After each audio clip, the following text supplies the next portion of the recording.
A paz do Senhor, meus amados irmãos, que Deus em Cristo continue nos abençoando poderosamente. Ontem foi um dia muito triste para a nossa igreja, pois o Senhor recolheu mais uma rosa do seu jardim. A nossa irmã Lourdes, esposa do nosso irmão Bill, o nosso porteiro aprovado. Apesar de já ser um senhor de idade, ele tem um prazer enorme em trabalhar na obra do Senhor como porteiro. Então, nós não podemos fazer nada, somente orar e agradecer a Deus pela vida da nossa irmã que passou esse tempo conosco, adorando o Senhor na beleza da sua santidade. Também um que pode confortar esta família muito amada por nós é o nosso Senhor Jesus Cristo. Eu sei que a nossa irmã vai nos deixar saudade para nós que convivíamos com ela como irmãos em Cristo. Mas para os seus parentes, seus filhos, seus netos, vai deixar uma saudade imensa, um buraco nos corações deles. Mas eles sabem de uma coisa, de que ela era uma serva boa, fiel e obediente à palavra de Deus, assim como uma excelente esposa, excelente mãe e também excelente vó. Mas acima de tudo, a nossa irmã nos deixa um exemplo muito bonito para todas as irmãs da igreja, pois ela era um exemplo de mulher de Deus, pois ela tinha a sua fé firmada em Jesus, pois o próprio Jesus disse: eu sou a ressurreição e a vida, aquele que crê em mim, ainda que morra, viverá, e quem vive e crê em mim não morre eternamente. Você crê nisto? João capítulo 11, versículo 25 e 26. Mas isso foi só para que nós pudéssemos homenagear a nossa amada irmã em Cristo, a qual eu muito me apeguei com esta irmã e com o irmão Bill, aí na igreja sede, na nossa igreja. Mas vamos deixar esta homenagem para ela e vamos dar a lição de número 10 dos nossos jovens hoje, que fala sobre a luta dos hebreus no tempo da conquista. O texto bíblico está em Salmo 44, versículo 3, que diz assim: pois não conquistaram a terra pela sua espada, nem o seu braço os salvou, e sim a tua destra, o teu braço e a tua luz, a tua face, porquanto te agradaste deles. Salmo 44, versículo 3. E a síntese da nossa lição, ela vai dizer que é Deus quem nos concede a vitória. É Ele quem nos livra das mãos dos nossos inimigos. A leitura diária da semana, ela dizia de segunda a sábado, em Gênesis capítulo 9, versículo 22 ao 25, sobre a maldição sobre Canaã. Terça-feira diz em Juízes capítulo 3, versículo 14, os remanescentes de Canaã, uma provação. Na quarta-feira, em Deuteronômio, capítulo 32, versículo 49, falava sobre Canaã, a terra desejada por Moisés. Na quinta-feira tivemos Hebreus, capítulo 11, versículo 8, Canaã, a terra em que Abraão herdou pela fé. Na sexta-feira, nós tivemos o Salmo 135, versículo 10 e 11, que diz: a conquista de Canaã cantada nos Salmos. E no sábado nós tivemos a nossa leitura em Atos capítulo 13, versículo 19, que nos fala sobre a conquista de Canaã no Novo Testamento. A lição de hoje, ela nos fala sobre as lutas do povo hebreu nos tempos da conquista. Hoje também nós enfrentamos lutas para que nós possamos herdar a nova Canaã, a Canaã celestial, a qual nós estaremos com o Senhor por toda a eternidade. O texto bíblico ele está em Josué capítulo 10, versículo 6 ao versículo 8, versículo 12 e ao versículo 14, que nos diz assim: enviaram, pois, os homens de Gibeão a Josué ao arraial de Gilgal, dizendo: não retires a tua mão dos teus servos, sobe apressadamente a nós e livra-nos, e ajuda-nos, porquanto todos os reis dos amorreus que habitam na montanha se ajuntaram contra nós. Então subiu Josué de Gilgal, ele e toda a gente de guerra, com ele todos os valentes e valorosos. E o Senhor disse a Josué: Não os tema, porque os tenho dado nas tuas mãos. Nenhum deles parará diante de ti. E Josué lhe sobreveio de repente, porque toda a noite veio subindo desde Gilgal. Então Josué falou ao Senhor no dia em que o Senhor deu os amorreus na mão dos filhos de Israel, e disse aos olhos dos israelitas: O sol detém-se em Gibeão, e tu, lua, no vale de Aijalon. E o sol se deteve, e a lua parou, até que o povo se vingou dos seus inimigos. Isso está escrito no livro do reto. O sol, pois, se deteve no meio do céu, e não se apressou, e pôs-se aquele quase o dia inteiro. Não houve dia semelhante a este, e nem antes e nem depois dele, ouvindo o Senhor assim a voz de um homem, porque o Senhor pelejava por Israel. E tornou Josué e todo Israel, e com ele ao arraial do Gilgal. Primeiro ponto vai nos falar sobre os reinos do sul. Temos 3 subpontos que diz: os inimigos do sul, Deus luta por Israel. E o terceiro ponto, homens maus. Eu sempre observo que os 3 subpontos, o terceiro ponto é o principal do primeiro dos pontos. Por quê? Porque ele faz um resumo de todo aquele ponto a qual está sendo lecionado. E o segundo ponto vai nos dizer os reinos do norte. Também temos 3 subpontos que vai falar sobre Deus reúne os inimigos do norte. As armas da nossa milícia não são carnais. E o terceiro e último ponto, uma longa guerra. E no terceiro ponto nós temos conquistando o impossível. Primeiro subponto diz: Moisés é lembrado. O segundo fala sobre o sol brilha sobre Gibeão. E o terceiro e último ponto diz: Josué fere 31 reis. Primeiro ponto, como fala sobre os reinos do sul, diz assim: os inimigos do sul. As notícias sobre as vitórias de Israel, bem como em face da aliança firmada com os heveus, ao invés de provocarem uma onda de arrependimento nos demais habitantes do sul, fez com que eles se empreenderem em um ataque à cidade dos gibeonitas, como os israelitas e gibeonitas agora eram perante o Senhor povos amigos. Josué partiu imediatamente em socorro dos seus aliados e passou a noite marchando, e pela manhã de surpresa atacou o exército inimigo, derrotando-os.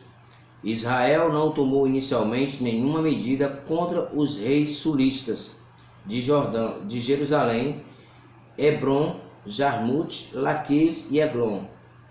Houve apenas uma reação a uma agressão injusta, o que fez toda a diferença no campo da diplomacia. A justiça de Deus estava trazendo a recompensa devida aos históricos atos de impiedade daqueles povos. Nesse primeiro subponto, como ele fala sobre os reinos do sul, quer dizer que a notícia de que o Senhor tinha feito por Israel contra aqueles povos, aquele povo não tomou assim um arrependimento, não quiseram se arrepender, pelo contrário, a reação deles foi já justamente se juntarem para guerrearem contra aquele povo que era amigo deles, entre aspas, pois eles praticamente viviam brigando entre si, mas na lição passada nós vimos que aquele povo, os gibeonitas, foram para tentar enganar Josué e enganaram, mas de qualquer maneira eles não foram punidos como era para terem sido, porque Deus viu naquele povo o temor deles perderem suas vidas. Então, se eles fizeram uma aliança com Josué, enganaram Josué, mas de qualquer maneira eles passaram a servir ao povo de Deus. Então, aqueles outros inimigos do sul, eles, em vez de colocarem arrependimento nos seus corações, pelo contrário, o que eles fizeram? Foram até os gibeonitas, atacaram os gibeonitas. Aí os gibeonitas que estavam lá, sendo atacados, mandaram a Josué algumas pessoas, uns soldados, para avisar que aquele povo estava sendo atacado pelos outros reis que haviam se juntado para destruir eles. Josué imediatamente, ele faz ali, junta os povos deles, guerreiros valentes. O que ele faz? Ele vai até lá, faz uma avançada para tentar não destruir, mas sim amenizar e apaziguar, para tirar aquele povo que estava guerreando contra os gibeonitas. E o que ele faz? Ele vai, luta contra eles, porque agora eles eram amigos perante o Senhor. Perante a Deus, os gibeonitas agora faziam parte da aliança, porque eles fizeram um concerto e Josué imediatamente foi para ajudá-los. Nós vemos que Josué, ele partiu pela manhã de surpresa e atacou. Mas só que Josué usou de estratégia para que, quando chegasse lá, também não fosse surpreendido por aqueles exércitos. E nós vemos aqui que Deus, ele sempre toma à frente de tudo. Nós vemos que Deus, ele sempre está a nos guardar. Aquele povo que enganou a Josué, se Deus quisesse, também não queria mais nem ter feito a aliança, não teria nem sequer ajudado, mas de qualquer maneira, Deus teve misericórdia daquele povo que se passou, enganou a Josué, mas eles temiam pela sua vida, como na lição passada nós falamos. Eles temiam pela sua vida, mas o que eles fizeram? Passaram agora a ser rachadores de lenha e levadores de água até o templo. Trabalhavam para o Senhor. Eles quiseram usar de sabedoria, mas acabaram sendo usados. Começaram a receber uma bênção em vez de maldição, e passaram a servir ao povo de Deus, e passaram também a receber a ajuda de Josué em tudo que fosse preciso, porque nós vemos que Josué, imediatamente, quando soube, foi para lá para ajudar. E Josué, ao fazer isso, estava recompensando o que eles faziam quando eles estavam lá com eles em Gilgal. Nós vemos aqui, que aqueles reis do sulista, eles se juntaram, os reis de Jerusalém, Hebron, Jarmute, e Laquis e Eglon.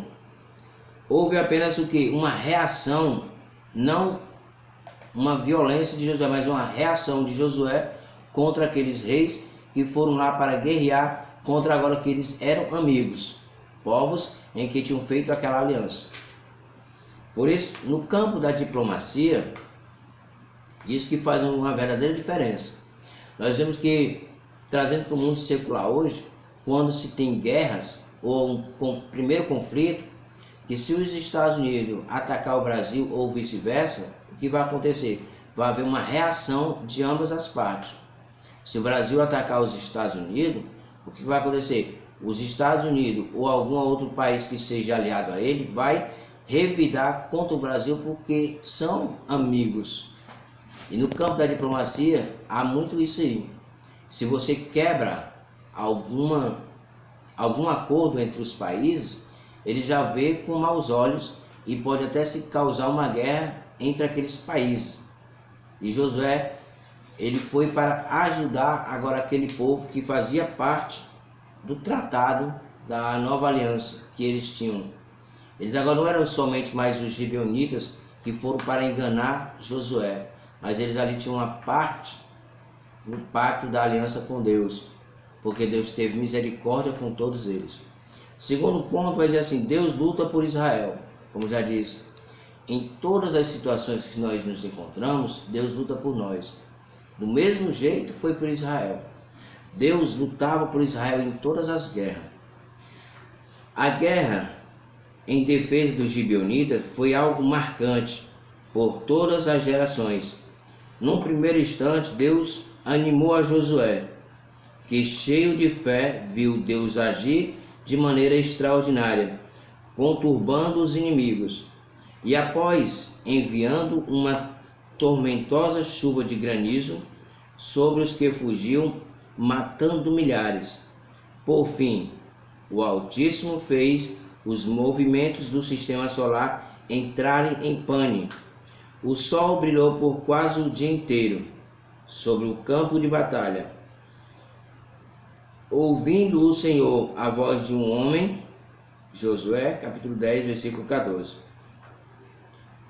Quando nós vimos aqui que em negrito aqui no segundo subponto ele fala que Deus luta por Israel, Deus ele sempre esteve à frente do povo para guerrear. Só que o povo tinha que reconhecer isso. E quando o povo não reconhecia, o que acontecia? O povo perecia. Mas quando eles reconheciam que Deus estava na frente, nada e ninguém podia parar o povo de Deus, o povo hebreus. Do mesmo jeito somos nós hoje. Hoje eu e você, nós temos a certeza de que quem está guerreando por nós é Deus. Uma guerra espiritual, a qual nós não enxergamos com os olhos carnais. Mas com os olhos da fé nós conseguimos enxergar sim. Por quê? Porque com os olhos da fé nós enxergamos o impossível. Pois uma guerra espiritual, para nós vencermos, é impossível de nós vencermos. Nós precisamos estar preparados para vencer esta guerra espiritual, ou esta batalha espiritual, que é estar vestido com a armadura de Deus, estarmos em constante oração, firmando sempre o nosso compromisso em sermos fiel para com Deus, para que Deus possa continuar nos dando livramento, porque só Ele é quem pode nos ajudar. Por isso que Deus sempre lutou por Israel, e Israel estava sempre sabendo que eles venciam, mas não era por mérito deles, mas era porque Deus estava guerreando por eles. Por isso que Deus animou a Josué, pois Josué estava cheio de fé. Quantas vezes Deus nos tem nos animados? Deus não tem dito que não te preocupes que eu estou contigo. Não te preocupes porque tudo isso vai passar porque eu estou na frente. Por isso que Deus sempre, quando luta por nós, Ele sempre vai nos dar a vitória. Porque quando nós chegamos para tentar lutar numa luta espiritual sem a presença de Deus, nós estamos fadados a perder bem rapidozinho. Por isso nós devemos sempre buscar a Deus em todo momento, porque esta batalha espiritual nós não enxergamos, mas nós sabemos que tem um general de guerra que guerreia por nós e que esse general não perde de maneira nenhuma, ele sempre ganha. Por isso que nós devemos sempre buscar estar em santidade, estar sempre buscando mais e mais a face de Deus, para que nós possamos a cada dia mais ser revestido da autoridade de Deus e estar com a armadura de Deus. Por isso que diz assim: quando Deus, de maneira extraordinária, que ninguém conseguia imaginar, Deus pegou e fez com que os inimigos fossem embora derrotados, mas Deus também mandou uma chuva de granizo, onde matou milhares e milhares de soldados daquele povo que foi guerrear contra Israel, contra os gibeonitas que estavam ali, contra o povo que tinha feito aliança com o povo hebreu, e que agora, de uma forma ou de outra, fazia parte também da bênção de Deus. E eles achavam que quando fossem guerrear contra os gibeonitas, Deus não iria fazer nada, não ia intervir. Mas os reis sulistas se enganaram, porque aquele povo agora fazia parte da aliança com Deus. Eles agora também faziam parte de receber a bênção, e Deus entrou com providência e fez cair uma chuva de granizo, aonde matou milhares e milhares de pessoas. Aí nós vemos aquela parte onde diz que o sol parou e a lua também. Isto foi porque Deus interviu no sistema solar. Deus fez o sol parar, Deus fez ali o sol parar durante o dia todo, aonde os inimigos perderam e saíram correndo. E o que acontece? Nós vemos que quando Deus faz o sistema solar parar, o sol brilhar o dia inteiro, o sol escaldante, se o sol tivesse posto no horário normal, poderia ser que os israelitas tivessem perdido, mas Deus interviu e fez com que o sol parasse por quase uma hora, por causa de quê? Por causa da palavra de um homem cheio de fé.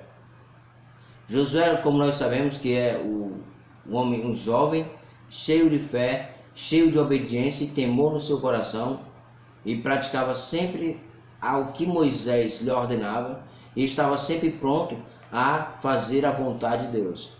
Do mesmo jeito somos nós hoje. Quando nós somos fiéis a Deus, Deus move céus e terra para nos dar vitória, para nos abençoar. Mas infelizmente, hoje em dia, tem pessoas que brincam de batalha espiritual, brincam de ser crente, brincam de estar como se fosse super crentes, e não existe super crente. O que existe são os homens e mulheres que servem a Deus, mas que reconhecem as suas falhas, mas que ao falharem também entendem que precisam se arrepender. E ao se arrepender, o que acontece? Deus vai e providencia a vitória certa.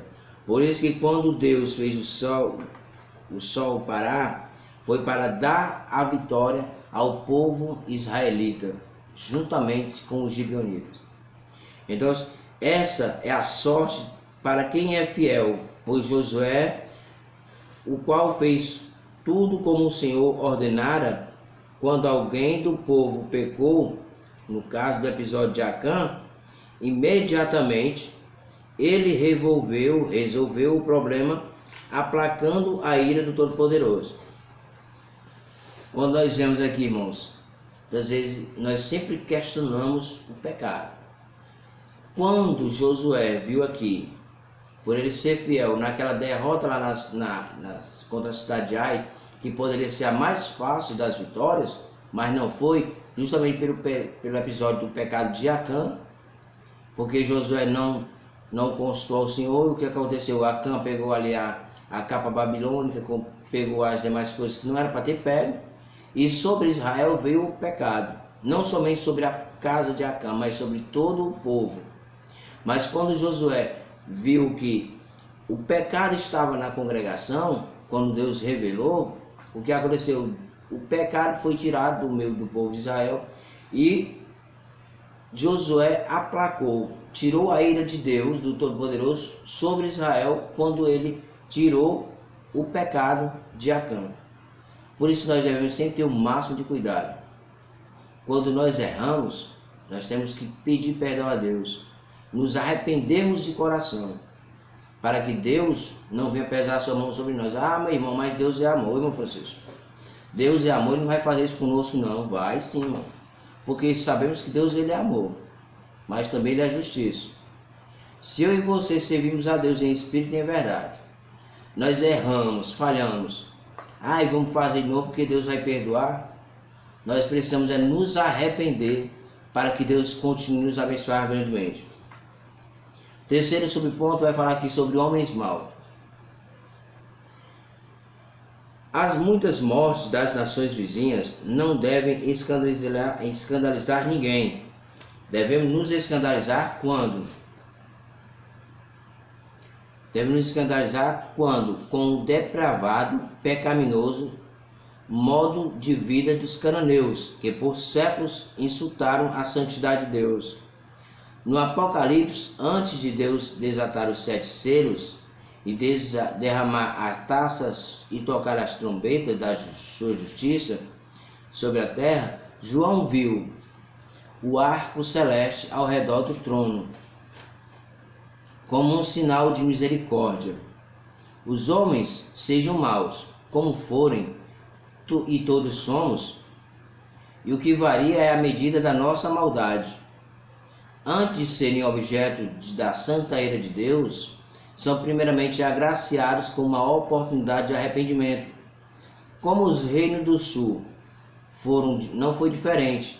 Eles souberam dos grandes milagres, da travessia do Jordão, da batalha contra Jericó, e bem como da convenção dos gibeonitas, mas não retrocederam.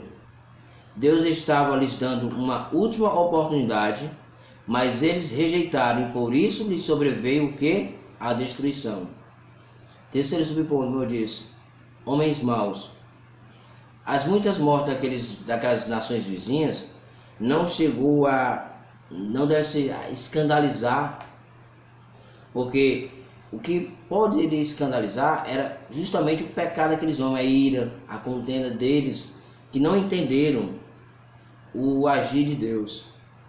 Como nós vimos, Deus sempre dá a oportunidade para que nós venhamos nos arrepender. E existem muitos homens maus que estão aqui nesta terra, mas que Deus de maneira nenhuma as tira aqui da terra sem dar a oportunidade, pois Ele dá a oportunidade para todos venham ao arrependimento.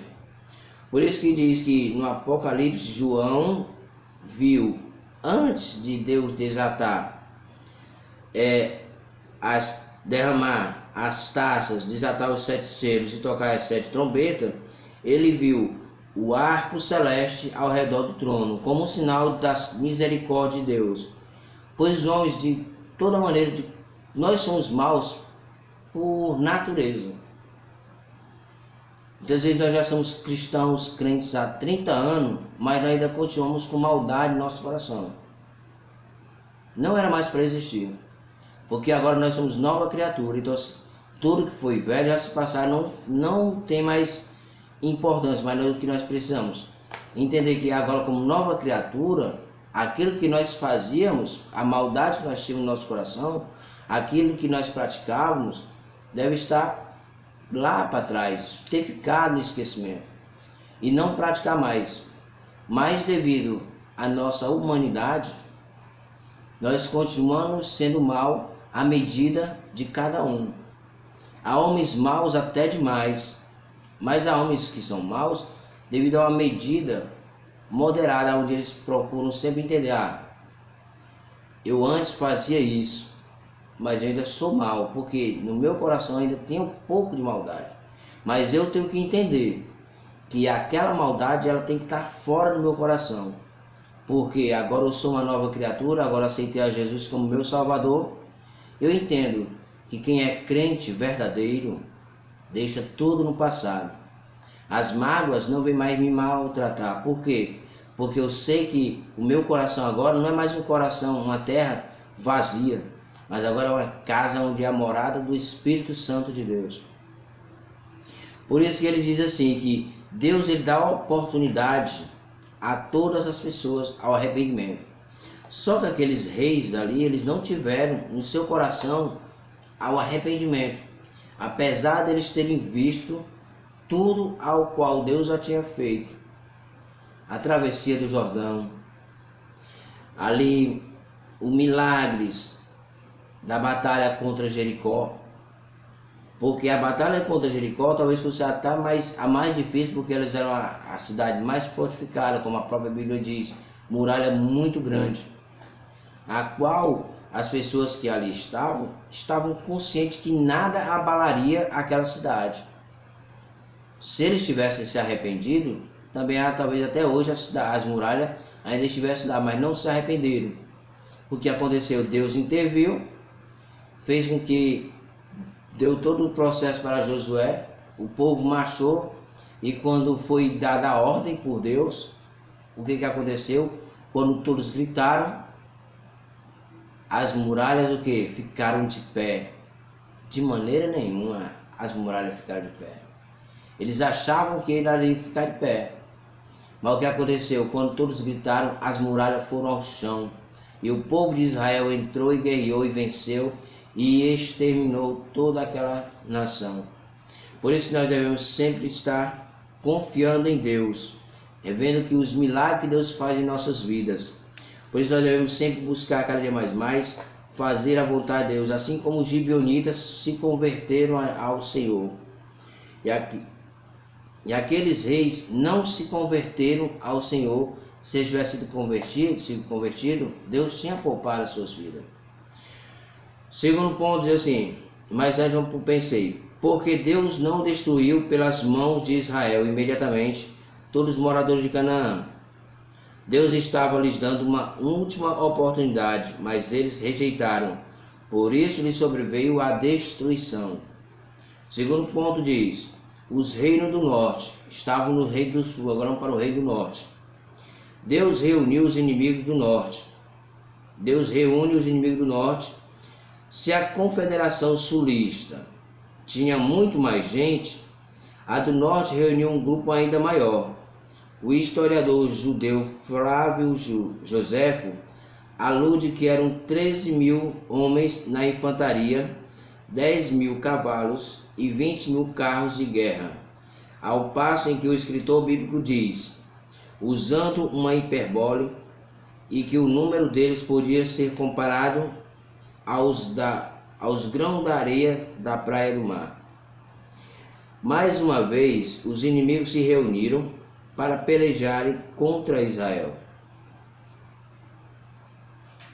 Os israelitas tiveram receio e quem não teriam. Ao que o Senhor diz, não temas diante deles. Depois de dizer aos hebreus que não tivessem medo, Deus marcou a hora da vitória. Amanhã, a esta hora, eu darei os teus feridos diante dos filhos de Israel.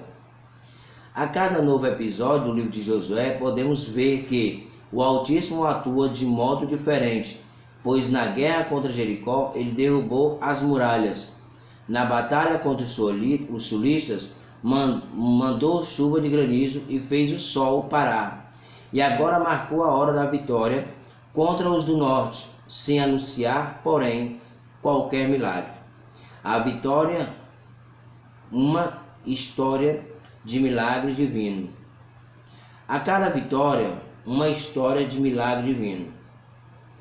Nesse primeiro subponto, quando diz assim que Deus reúne os inimigos do norte, como diz que os do sul já eram maiores, já eram grandes, os do norte eram muito maiores ainda. Por isso que Flávio Joséfo diz que tinha uns 10.000, 13.000 de infantaria, 10.000 cavalos, 20.000 carros de guerra, ao passo de que quando os israelitas viram, tiveram receio.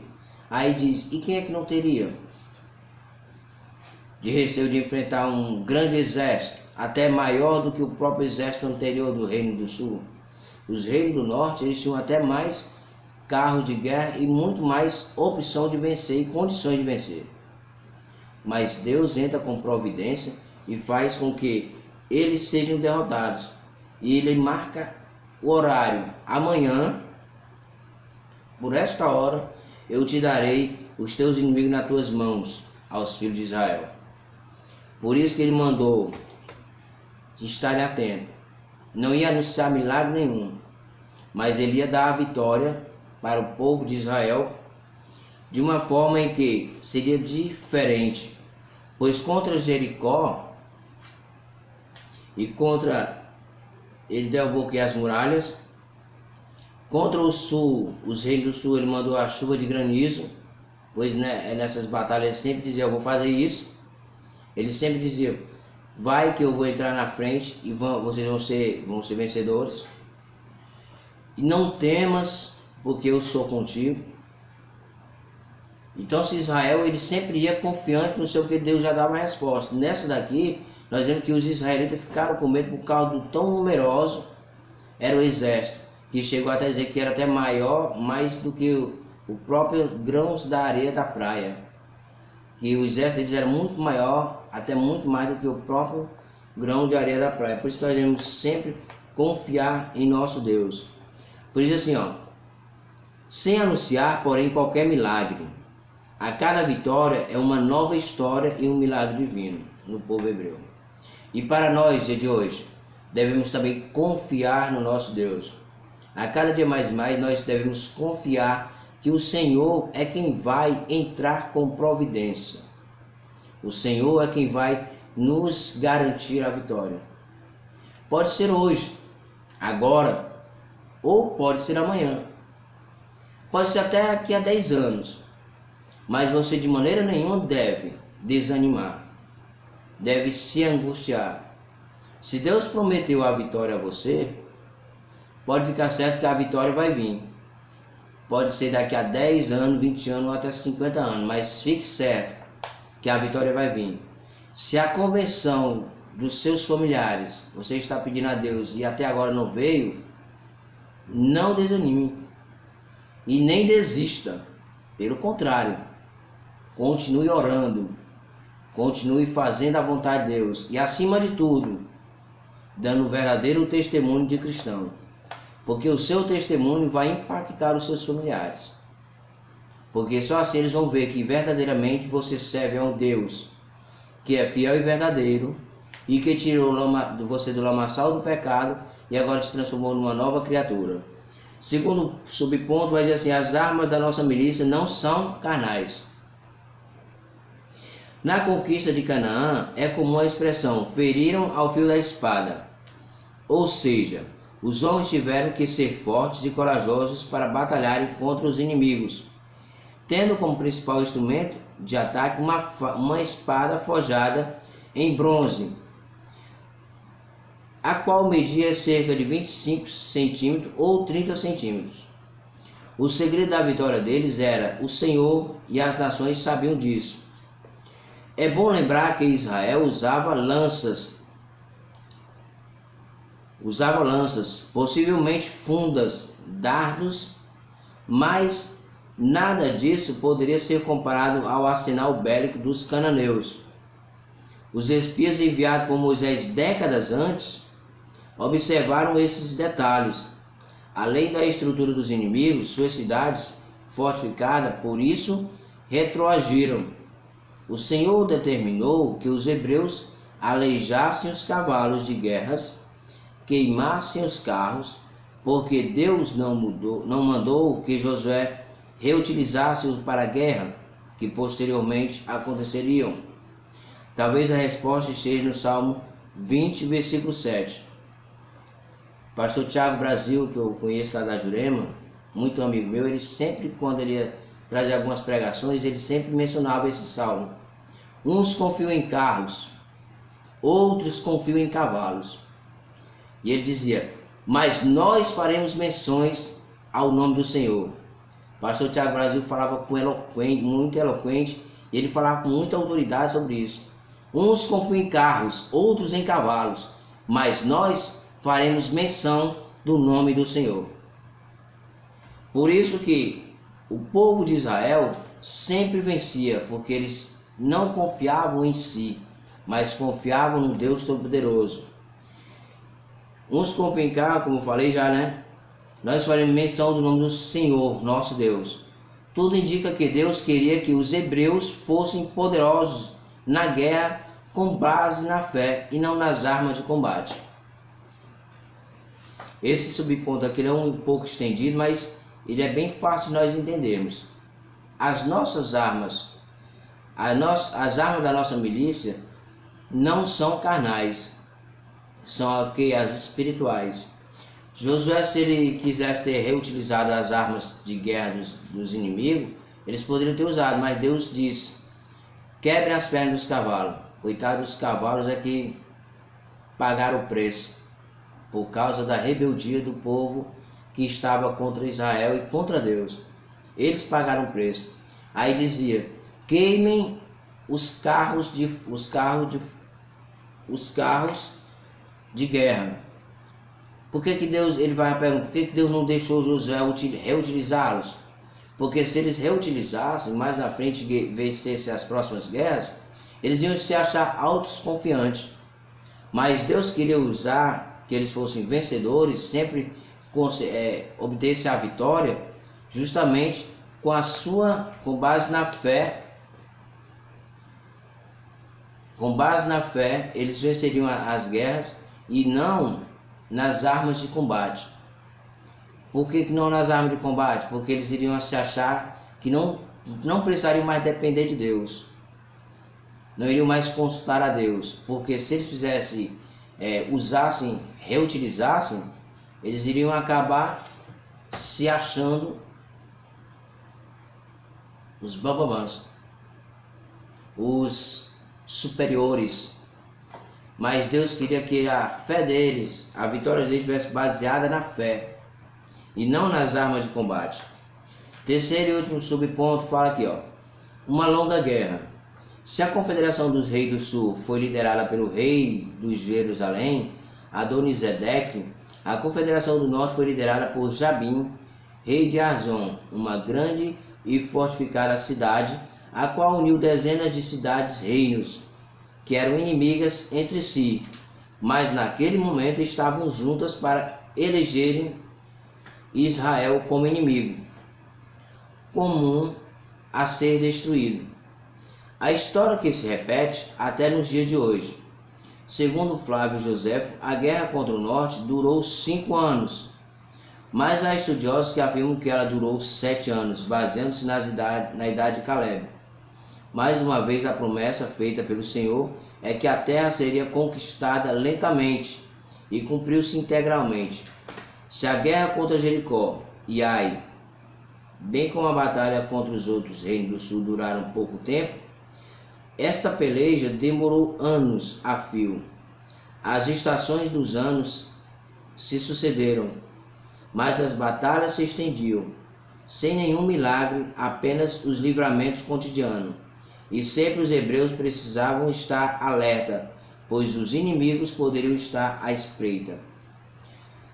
Esta guerra aqui, muito longa, nós vemos que, trazendo para os nossos dias atuais, há irmãos que dizem que já tem quase 50 anos de fé e esperam alcançar alguma vitória, vencer a guerra, mas a guerra é até Jesus voltar. Hoje nós estamos guerreando contra um inimigo a qual nós não vemos, mas nós devemos estar sempre alerta, porque o inimigo das nossas almas, ele está aí, esperando um momento de fragilidade nossa, para que venha nos tentar e nos derrubar e nos tirarmos da presença de Deus. Por isso que Deus sempre alerta ao povo hebreu a estar vigilante, a estar alerta e meditar tudo ao quanto Moisés, servo de Deus, falava, ordenava. Diz assim, segundo Flávio Joséfo, esta guerra contra o rei do norte durou 5 anos, mas os estudiosos afirmam, baseado na idade de Caleb, que durou 7 anos. Mais uma vez a promessa feita pelo Senhor de que a terra seria conquistada lentamente cumpriu-se. A terra ia ser conquistada lentamente, ela se cumpriu, porque guerras do dia a dia elas iam acontecer. Então nós vemos que aqueles inimigos, aqueles reinos que se reuniram contra Israel, eles eram inimigos entre si, mas elegeram Israel como inimigo comum, pois eles tinham que destruir Israel. Eu creio que se eles tivessem derrotado o povo israelita, no outro dia eles já estavam guerreando entre si. Mas o que Deus faz, quando ele entra na peleja, o inimigo ele sai correndo, porque ele não resiste ao poderoso, ao todo-poderoso nosso Deus. Por isso que nós devemos sempre estar alerta. Hoje em dia nós devemos estar vigilantes, porque o diabo ele tenta de todas as maneiras nos tirar da presença de Deus. Terceiro ponto, para nós finalizarmos assim. 3 subpontos, como falei. Primeiro, Moisés é lembrado. Segundo, o sol para sobre Gibeão. O sol brilha sobre Gibeão. E o terceiro e último subponto vai dizer que Josué fere o quê? 31 reis. Josué não feriu somente um rei, mas feriu 31 reis. Moisés é lembrado. Os capítulos 10, 11 e 12 de Josué são, sem dúvida, os mais sangrentos de toda a Bíblia, pois são narradas as guerras contra os inimigos do povo de Deus. Os hebreus destruíram várias cidades em obediência ao Senhor. As conquistas de Moisés não foram esquecidas. O livro de Josué faz questão de demonstrar que todas as ações dessa geração dos hebreus obedeceram ao que foi determinado por Moisés. O servo do Senhor, nunca devemos esquecer daquele que nos abençoaram no passado, os quais deram o seu melhor para o crescimento do reino de Deus na terra. Nós vemos aqui que Moisés ele foi lembrado por quê? Porque Moisés era um homem sábio. E Josué mais sábio ainda, porque ele não achou-se superior a Moisés. Mas tudo que ele fazia, o que o povo estava passando, era porque Moisés tinha advertido que eles iriam enfrentar inimigos poderosos. Então, os inimigos hebreus, nós vemos que eles sempre estavam esperando o momento certo para guerrear contra Israel. E muitas vezes até mesmo se adiantavam para guerrear contra Israel, mas eles se esqueciam que o Deus de Israel estava na frente. Quando diz aqui que Moisés é lembrado, é porque Moisés de maneira nenhuma foi esquecido, porque Josué sempre fez questão, sempre, não foi somente agora, mas sempre fez questão de lembrar do servo do Senhor, Moisés. Por isso que hoje em dia nós nunca devemos esquecer de maneira nenhuma pessoas que passaram aqui na terra e fizeram o reino de Deus prosperar e crescer a cada dia mais. Homens e mulheres obedientes a Deus e fiéis a Deus. Nós devemos sempre lembrar deles como a garantia de que eles fizeram a obra de Deus aqui, e hoje nós estamos continuando para que também venhamos a ser lembrados por futuras gerações até Jesus voltar. Por isso que ele diz que nunca deve se esquecer daqueles que abençoaram no passado, os quais deram o melhor de si para o crescimento do reino de Deus. Segundo subponto diz: o sol brilha sobre Gibeão. O povo cananeu adorava o sol e a lua. Por isso Deus fez com que o sol e a lua ficassem detidos e que se constituísse um grande testemunho para todos sobre quem era o verdadeiro Deus. A mesma estratégia evangelística o Senhor em seu grande amor utilizou na terra do Egito, o qual se adorava o rio Nilo, cujas águas se transformaram em sangue, bem como muitos animais e astros celestes, e todos os objetos de culto foram afetados pelas pragas, para mostrar que só o Senhor é Deus. Ademais, o local estratégico em que Deus parou o sol era uma forma de chancelar a decisão dos gibeonitas e se submeter aos israelitas, bem como demonstrar a Israel a correção de sua conduta em socorrer um povo amigo, e por causa da aliança feita diante de Deus, que estava precisando de ajuda. O sol brilha sobre Gibeão. Como vimos que o povo cananeu, eles tinham, não era Deus com D maiúsculo, mas eram deuses. Eles adoravam o sol, a lua, astros celestes, animais, tudo isso eles adoravam. E tudo isso eles